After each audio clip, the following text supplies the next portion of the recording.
உள்ள இன்ஸ்பெக்டர் இருக்காரா? உள்ளதான் இருக்காரு, போங்க. சார், இன்ஸ்பெக்டர் சார், சார், என்னப்பா? என்ன சார், என் தம்பியை காப்பாத்துங்க சார், என் தம்பியை காப்பாத்துங்க சார்.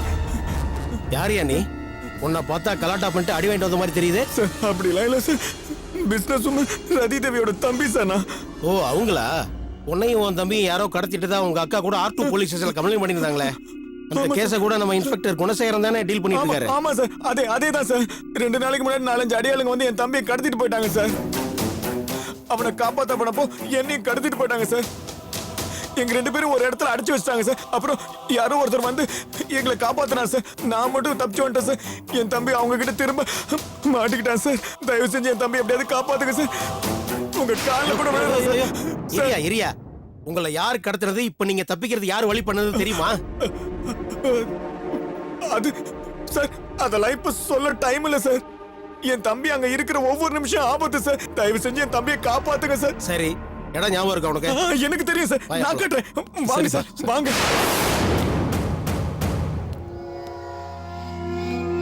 ஏய், மேடமுக்கு ஃபோன் பண்ணி சொல்றா.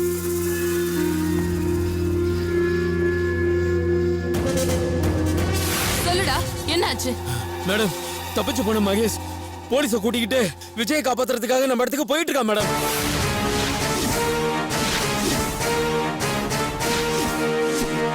என்னது? மகேஷ் போலீஸ கூட்டிட்டு போறானா? ஆமா மேடம். முட்டாள் முட்டாள் ராஸ்கல்ஸ்! அத்தனை பேர் இருந்தும் அவனை தப்பிக்க விட்டது மட்டும் இல்லாம இப்ப போலீஸ் வரைக்கும் போக விட்டுட்டீங்களே. இல்ல மேடம், நாங்க இங்க இருக்கிற எல்லா ஏரியாலையும் தேடணும் மேடம். ஆனா எங்க யார் கண்ணையும் படாம அவன் எப்படியோ போலீஸ்க்கு போயிட்டான் மேடம். மேடம், வேணா ஒண்ணு பண்ணலாம். மகேஷ் போலீஸோட நம்ம இடத்துக்கு போறதுக்குள்ள பசங்களுக்கு போன் பண்ணி சொல்லி விஜய் போட்டு தள்ளிட்டு நம்ம பசங்களை எஸ்கேப் ஆயிட சொல்லலாம் madam. No no no no, வேணாம், அப்படிலாம் எதுவும் பண்ணிடாதீங்க. ஏன் மேடம்? விஜயை போட்டு தள்ளிட்டு அதுக்கப்புறம் மகேஷை தூக்கிடலாம் மேடம். வேணான்னு சொன்னா கேளுங்களேண்டா. போட்டா 2 பேரையும் ஒரே டைம்ல ஒரே இடத்துல வச்சு போடணும். ஒருத்தரை விட்டு ஒருத்தரை தூக்குனா யோசிக்க முடியாத சிக்கல்லாம் நம்மள தேடி வரும். அது மட்டும் இல்லாம மகேஷ் இப்ப தனியா இல்ல. இப்ப அவசரப்பட்டு விஜய கொன்னுட்டு அதுக்கப்புறம் சாவகாசமா மகேஷ் தூக்கலான்னு நம்ம நினைச்சோம்னா அவனுக்கு பின்னால போலீஸ் படையே இருக்கு. அதனால தேவையில்லாத ரிஸ்க் எல்லாம் நாம எடுக்க வேணாம். பேசாம நம்ம ஆளுங்களுக்கு போன் பண்ணி விஜய் அங்கேயே விட்டுட்டு போலீஸ் வரதுக்குள்ள நம்ம ஆளுங்களை எல்லாம் எஸ்கேப் ஆயிட சொல்லு. மேடம், விஜய் எதுக்கு மேடம் அங்கேயே விட்டு போனோம்? அவனை கட்டி தூக்கிட்டு போயிடலாமே மேடம். ஏய், நான் சொல்றத நீ செய். உன்கிட்ட எல்லாத்தையும் சொல்லி உனக்கு புரிய வைக்க வேண்டிய அவசியம் எனக்கு இல்ல. சொன்னதை செய். வை போன.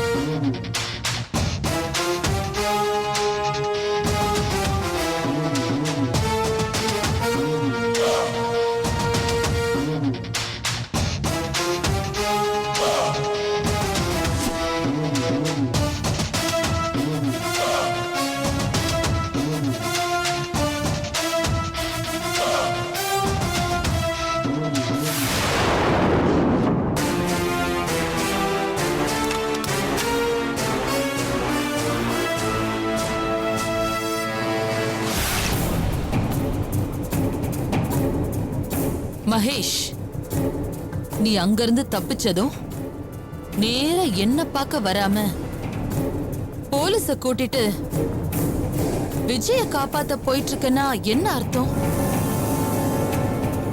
உங்களை கடத்தி வச்சது யாருன்னு தெரிஞ்சிருச்சா? அப்படின்னா விஜய காப்பாத்தின கையோட போலீஸ கூட்டிட்டு இங்க வந்து என்ன அரெஸ்ட் பண்ண வச்சிருவியா? இல்ல இல்ல இல்ல, அப்படி எதுவும் நடக்காது. நடக்கவும் கூடாது. நடக்கவும் விட மாட்டேன்.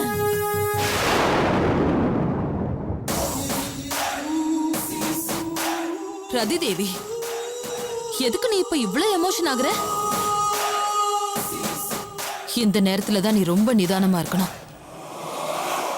நீ நினைக்கிறது நடந்தாலும் சரி, நினைக்காதது நடந்தாலும் சரி, நிலைக்கிறது நீ மட்டும்தான் இருக்கணும்.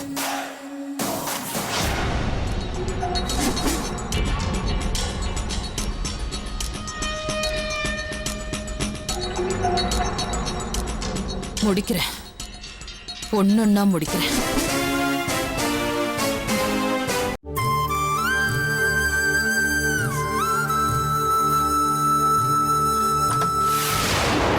ஏய் ஏய், மகேஷ் போலீஸ கூட்டிட்டு விஜயை காப்பாத்துறதுக்கு போயிருக்கான். இன்னும் கொஞ்ச நேரத்துல அவங்க 2 பேரும் இங்க வருவாங்க. ஆனா அவனுங்களுக்கு இது வரைக்கும் நான் தான் அவங்கள கடத்தினேன்னு தெரியாது. ஓ மருமகன் ஆறுமுக வேலைதான்னு நினைச்சிட்டு இருக்காங்க. அதனால அவங்க 2 பேரும் இங்க வந்ததும் அவங்க கிட்ட இத நான் தான் செஞ்சேங்கிறத உன்னோட லாங்குவேஜ்ல நீ கன்வே பண்ணணும்னு கன்ஃபார்மா நினைப்ப. இதுதான் எனக்கு கிடைச்சிருக்கிற கடைசி வாய்ப்பு. இந்த வாய்ப்பை நான் நழுவ விட போறதில்ல. அவனுங்க அப்பனை நான் தான் என் கையால கொன்னேன். அவனுங்க 2 பேரையும் என் கையால தான் கொல்லணும்னு விதி இருந்தா அதை யாரால மாத்த முடியும்? கொலை பண்றதுக்கு நான் இருக்கேன், அந்த பழைய சுமக்கறதுக்கு ஆறுமுகம் இருக்கான். இதெல்லாம் நல்லபடியா நடக்கணும்னா நீ முழிச்சிட்டு இருக்க கூடாது.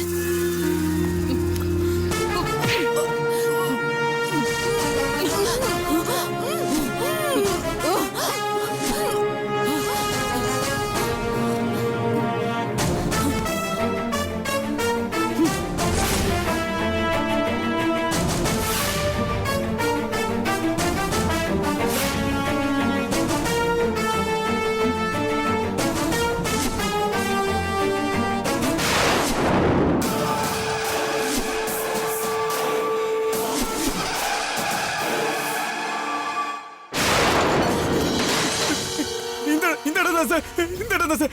இங்கதான் சார் எங்களை அடிச்சு கொண்டு வந்து தூக்கி போட்டாங்க. ஆனா இப்போ யாருமே இல்லையா சார்? எனக்கு பயமா இருக்கு சார். ஒருவேளை என் தம்பி வேற எங்கேயோ தூக்கிட்டு போய் ஏதாவது பண்ணிருப்பாங்களோ பயமா இருக்கு சார். பதட்டப்படாதயா, பதட்டப்படாத. சரி வா, தேடி பார்க்கலாம் வா. விஜய் விஜய் விஜய் விஜய் விஜய் விஜய் விஜய் சார், என் தம்பி ஏதோ பண்ணிட்டாங்க சார். விஜய் விஜய், நான் மகேஷ் வந்திருக்கேன். இருப்பா, டென்ஷன் ஆகாதப்பா, ஒரு நிமிஷம் இருப்பா. விஜய் விஜய் எந்திர, உன்னை காப்பாத்த போலீஸ் கூட்டு வந்திருக்கடா. எந்திர விஜய் விஜய் விஜய், உன்னை காப்பாத்த போலீஸ் கூட்டு வந்திருக்கடா. விஜய் விஜய் ஒரு நிமிஷம் இருப்பா. ஓடலப்பா, மயக்கத்துல தான் பாருங்க. கொன்னட்டும், தண்ணி எடுத்துரு. விஜய் விஜய் எந்திர, விஜய் எந்திரா. விஜய் மகேஷ் வந்திருக்கடா. விஜய் போலீஸ் கூட்டு வந்திருக்கடா. டேய் எந்திரா. டேய் விஜய் விஜய் இருப்பா, எந்திரா. விஜய் விஜய் விஜய் விஜய் எந்திரா. டேய் எந்திரா. இந்தாங்க சார். விஜய் விஜய் எந்திரா. டேய் விஜய் விஜய் விஜய் எந்திரா. டேய் விஜய் விஜய் எந்திரா. ஏந்திரி, ஏந்திரி, ஏந்திரி. ஏந்திரிப்பா, நல்லா ஏந்திரி. நல்லா இருக்கு தம்பி. தம்பி ஒண்ணு இல்லடா. இங்க பாருப்பா, உனக்கு ஒண்ணும் இல்ல. என்ன நடந்ததுன்னு சொல்லு. சார், நானும் அண்ணனும் தப்பிக்கும் போது நான் அவங்க கிட்ட மாட்டிக்கிட்டேன் சார். பாதி பேர் அண்ணனை துரத்துனாங்க, மீதி பேரை நான் அடிச்சு இங்க போட்டுட்டு போயிட்டாங்க சார். அவனுங்க அடிச்சதுல நான் மயக்கமாயிட்டேன். அதுக்கப்புறம் என்ன நடந்ததுன்னு தெரியல சார். சரி, மகேஷ் எங்களை கூட்டு வர நியூஸ் தெரிஞ்சுக்கிட்டு அவனுங்க எல்லாரும் எஸ்கேப் ஆயிட்டானுன்னு நினைக்கிறேன். ஒன்னும் பிரச்சனை இல்ல, எப்படியும் சிக்குவானுங்க. உங்களை கடத்த சொன்னது யாருன்னு தெரியுமா? சார், நான் தான் அங்கேயே தெரியலன்னு சொன்னேன் சார். இருப்பா, அதான் நீ அங்கேயே சொல்லிட்டியே. உன் தம்பி தானே நான் கேட்டுட்டு இருக்கேன். அவரை கேட்டா தானே தெரியும். நீயே சொல்லு தம்பி. சார், அது வந்து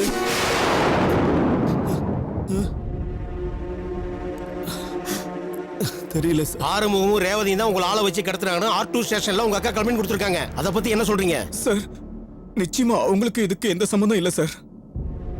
ஆமா சார், எங்களுக்கு தெரிஞ்சு வேற யாரும் இதை பண்ணிருக்காங்க சார். அப்ப கண்டிப்பா ஆறுமுகத்துக்கு ரேவதிக்கு இதுல சம்பந்தம் இல்லைன்னு சொல்றீங்களா? ஆமா சார், நீங்க பர்மிஷன் கொடுத்தீங்கன்னா நாங்க வீட்டுக்கு போயிட்டு அக்கா கூட்டு வந்து கம்ப்ளைண்ட்டை இப்பவே வாபஸ் வாங்கிக்கிறோம் சார். சரி, இந்த கேஸ் விஷயமா போலீஸ் ஸ்டேஷன்ல வந்து கம்ப்ளைண்ட் கொடுத்துட்டு போங்க. இது விஷயமா நாங்க எப்ப கூப்பிட்டாலும் நீங்க ஸ்டேஷனுக்கு வந்துட்டு போகணும். சரி சரி சரி, வாங்க. போற வழி நானே உங்களை டிராப் பண்ணிட்டு போறேன். Thank you sir. வாங்க.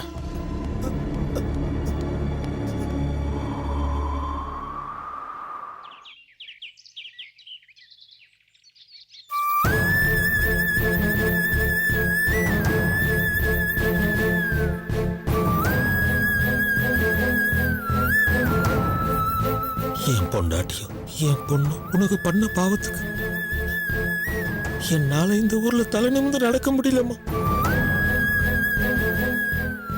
அதான் அவங்க உள்ள போன அடுத்த நாளே நான் திரும்ப என் சொந்த ஊருக்கே போயிட்டேம்மா.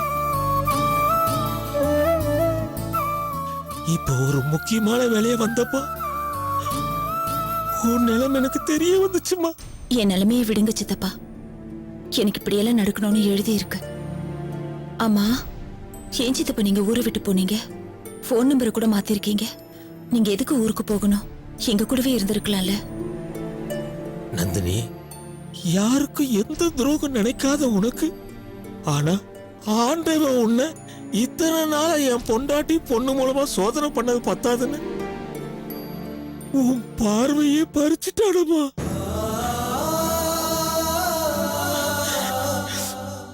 நந்தினி, எனக்கு அழ தெரியாதுமா. எங்க அம்மா செத்தப்ப கூட நான் பெருசா அழலம்மா. உன்னை இந்த நிலைமையில பார்க்கும்போது என்னால அழாம இருக்க முடியலம்மா.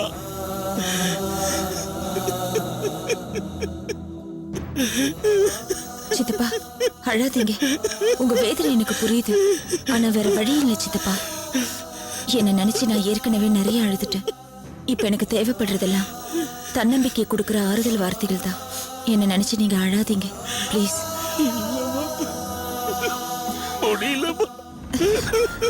சித்தப்பா மாமா மாமா ப்ளீஸ் அழாதீங்க மாமா. குழந்தை பிறந்த உடனே ஆபரேஷன் பண்ணிடலான்னு சொல்லியிருக்காங்க. சீக்கிரம் அவளுக்கு பார்வை வந்துடும் மாமா. மாப்பிள்ள, நாம நந்தினி உள்ளூர் டாக்டர் கிட்ட பாக்குறதோட வெளிநாட்டுக்கு கூட்டிட்டு போனா உடனே பார்வை வரும் தோணுது. அதனால இது சம்பந்தமா நான் வேணா ஏற்பாடு பண்ணிட்டுமா மாப்பிள்ள? இல்ல மாமா, நான் அதையும் முயற்சி பண்ணி பார்த்துட்டேன்.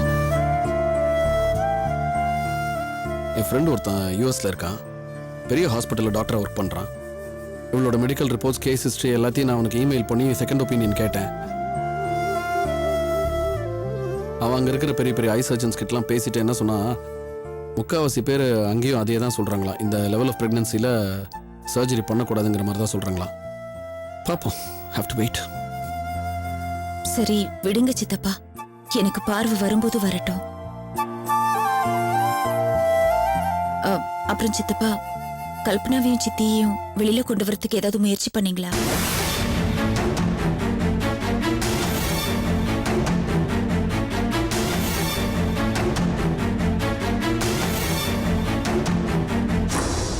சொல்லுங்க சித்தப்பா.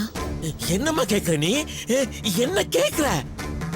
உன் வாழ்க்கையை இந்த அளவுக்கு நாசம் பண்ண பாவிங்க அவளுங்க. அவளுகளை ஜெயிலுக்கு போய் கொன்னுட்டீங்களா சித்தப்பான்னு கேட்கறத விட்டுட்டு அவளுங்களை வெளியே எடுத்துட்டீங்களான்னு கேக்குறியப்பா. எதுக்குமா அவங்கள வெளியே எடுக்கணும்? மறுபடியும் உன் வாழ்க்கையை நாசம் பண்றதுக்கா? மா,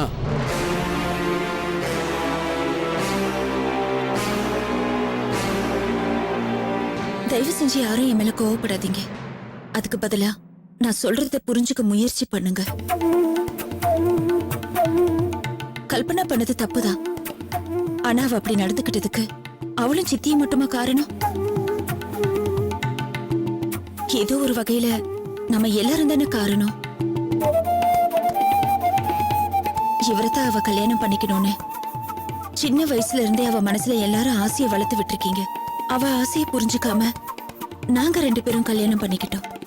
நல்லா யோசிச்சு பார்த்தா நம்ம யாருமே அவளை புரிஞ்சுக்கல. நம்மளோட புரியாத தனம்தான் மேலும் மேலும் அவ தப்பு பண்றதுக்கு தூண்டி இருக்குங்கிறத நம்ம எல்லாரும் ஒத்துக்கிட்டு தான் ஆகணும். என் வாழ்க்கையை நாசம் பண்ணவளுக்கு சரியான தண்டனை கிடைச்சிருச்சுன்னு நீங்க எல்லாரும் சந்தோஷப்பட்ட மாதிரி அவளை போலீஸ் அரெஸ்ட் பண்ணி கூட்டிட்டு போன அந்த நிமிஷம் நானும் தான் சந்தோஷப்பட்டேன். ஆனா போக போகத்தான் எனக்கு புரிஞ்சது, என்னதான் தப்பு பண்ணி இருந்தாலும் ஜெயிலுக்கு போய் இருக்கிறது வாழ வேண்டிய வயசு பொண்ணு.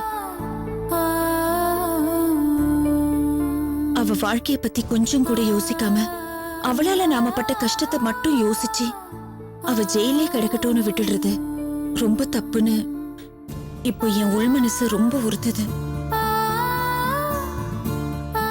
எந்த வகையில யோசிச்சு பார்த்தாலும் கல்பனா எனக்கு தெரியாம தான் துரோகம் பண்ணியிருக்கா. ஆனா நம்ம எல்லாரும் சேர்ந்து இப்ப தெரிஞ்சே அவளை தண்டிச்சிட்டு இருக்கோம். இது எந்த விதத்துல நியாயம்? வேணா சித்தப்பா, அவளை எப்படியாவது வெளியில கொண்டு வந்து நம்ம எல்லாரும் சேர்ந்து அவளுக்கு வாழ்க்கையோட யதார்த்தத்தை புரிய வைப்போம். அப்படியே முடியலனா யாராவது ஒரு நல்ல மனோ தத்துவ டாக்டர் கிட்ட கூட்டிட்டு போய் கவுன்சிலிங் கொடுத்து அவ மனசை மாத்த முயற்சி பண்ணுவோம். அதுக்கப்புறம் அவளுக்கு ஒரு கல்யாணத்தை பண்ணி வச்சிடலாம். இத செய்யலனா நாம அவளை விட மோசமானவங்களா ஆயிடுவோம் சித்தப்பா. சித்தப்பா, நான் இவ்ளோ தூரம் சொன்னதுக்கு அப்புறமாவது அவங்கள வெளியில கொண்டு வரதுக்கு முயற்சி பண்ணுவீங்களா? சரி சித்தப்பா, இப்போதைக்கு அவங்கள வெளியில கொண்டு வரதுக்கு உங்களுக்கு மனசு வரலனாலும் அட்லீஸ்ட் ஜெயிலுக்கு போய் அவங்கள பார்க்கவாவது செய்யுங்க. ஆறுதலா 4 வார்த்தை பேசுங்க. எனக்காக எதையாவது செய்வீங்களா சித்தப்பா? ப்ளீஸ் சித்தப்பா. பார்வையை தொலைச்சிட்டு நிக்கிற இந்த நிலைமையில கூட உன் மனசு எவ்வளவு வெளிச்சமா இருக்கு. உள்ள போய் நானும் என் பொண்ணுக்காக கஷ்டப்படுத்திட்டமா.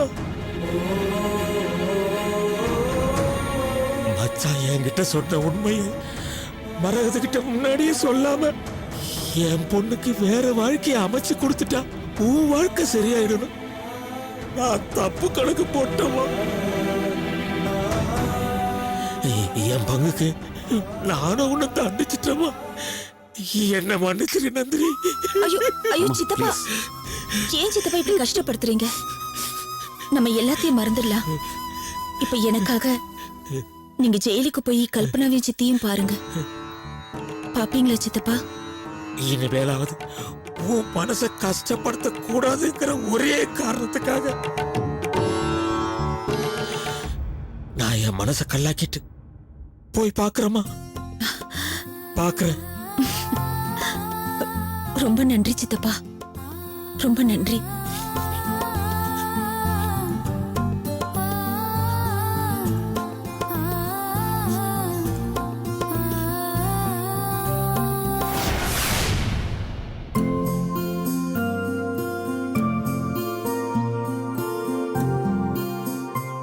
தேனா, காஃபி. ஓ தேங்க்யூ.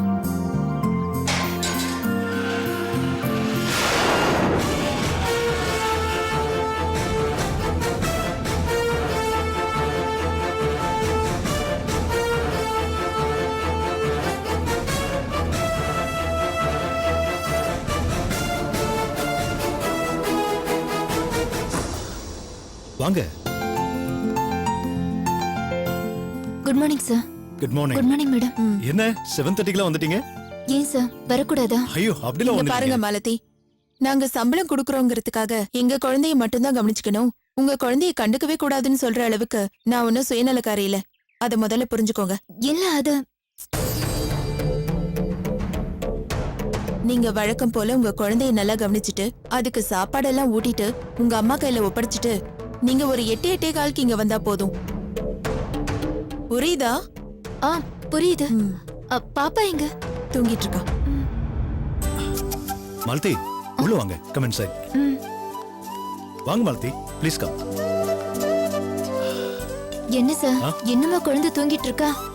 மாலதி அவ எப்பவும் 7:30 இல்ல 8 தான் எந்திரிப்பா. அதனால போய் மெதுவா எழுப்பி பாருங்க. அழுதானா விட்டுருங்க, கொஞ்ச நேரத்துல அவளே எந்திரிச்சிடுவா. என்ன சார் சொல்றீங்க? குழந்தை எவ்வளவு நேரம் தூங்க வச்சா அதுவே பழக்கமாயிடுவா. இப்படி பழகியாச்சுன்னா அப்புறம் ரொம்ப கஷ்டம் சார். என்ன மாலதி சொல்றீங்க? அவ ராத்திரி தூங்குறதுக்கு 12, 1 மணி ஆயிடும். அது வரைக்கும் அவ இஷ்டத்துக்கு சிரிச்சு விளையாடி அங்க இருக்கிறத தூக்கி இங்க போட்டு இங்க இருக்கிறத அங்க தூக்கி போட்டு அட்டகாசம் பண்ணிடுவா. நானும் அஞ்சலியும் வேற வழி இல்லாம அவ தூங்குற வரைக்கும் அவ பண்ற சேட்டைகள் எல்லாம் பாதி ரசிச்சு பாதி தூங்கி வடிஞ்சுதான் ஒவ்வொரு ராத்திரியும் கடத்திட்டு இருக்கோம். இல்ல சார், அது வந்து நான் இருங்க, நீங்க என்ன சொல்ல வரீங்க நான் சொல்லட்டுமா? ராத்திரி குழந்தை இவ்ளோ நேரம் தூங்காம இருக்கிறது தப்பு, காலையில இவ்ளோ நேரம் எந்திரிக்காம இருக்கிறது தப்பு. இது தானே சொல்ல வரீங்க? தப்புதான் சார். ஏன்னா விடுங்க மாலதி, இந்த மாடர்ன் வேர்ல்டுல குழந்தைங்களே போராடித்தான் வாழ வேண்டியிருக்கு. இந்த 2 வயசுக்குள்ளதான் குழந்தைங்களே அவங்க இஷ்டத்துக்கு சந்தோஷமா இருக்க முடியுது.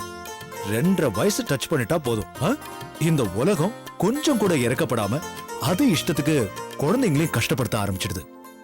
பிளே ஸ்கூல்ல ஆரம்பிச்சு காலேஜ் வரைக்கும் கூட்டிட்டு போய் யூஜி, பிஜி, அப்புறம் பிஹெச்டின்னு எதையோ படிக்க சொல்லி அதுக்கப்புறம் வேலை, கல்யாணம், குழந்தை, செட்டில்மெண்ட், நெக்ஸ்ட் ஜெனரேஷனுக்கான சேவிங்ஸ் அது இதுன்னு போராட வச்சு இந்த உலகம் மனுஷனை கொன்னு எடுத்துடுது.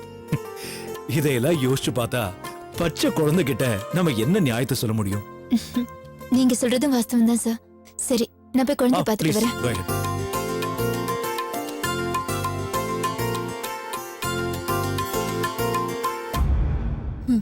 பிலாசபி எல்லாம் பேசியாச்சா? இல்ல அஞ்சலி, அது போய் வேலையை பாருங்க, காலங்கத்தால. நீங்க ரெடி ஆயிட்டு வந்ததுக்கு அப்புறம் தான் நான் ரெடி ஆகணும். சீக்கிரம் போங்க. சரி. தியா, என்னடா செல்லம், அப்பா தூங்குறீங்கன்னு சொல்லிட்டு இருந்தாரு. அட நீங்க எழுந்துட்டீங்களே, வாங்கடா செல்லம், வாங்க வாங்க, கண்ணு வாங்க. சோச்சோ, என்னடா?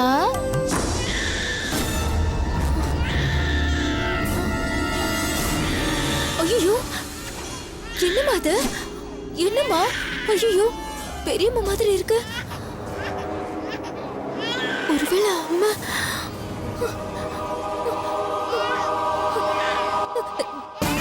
தியாமா, தியாமா, தியாமா, சார், சார், தியாமா, சார், தியாமா, தியாமா.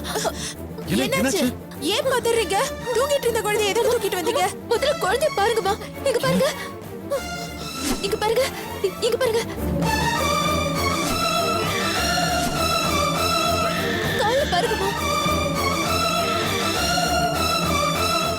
ஐயோ, என்ன இது? ஒருவேளை ஹீட் பாயிலா இருக்குமா? தெரியலையே. இல்ல நீங்க நேத்து குழந்தைக்கு ஏதாவது ஒத்துக்காதது கொடுத்துட்டீங்களா? அதனால ரேஷஸ் வந்துருச்சா? அதெல்லாம் இல்லம்மா. எனக்கு என்னமோ இது இது அம்மையா இருக்குமோ.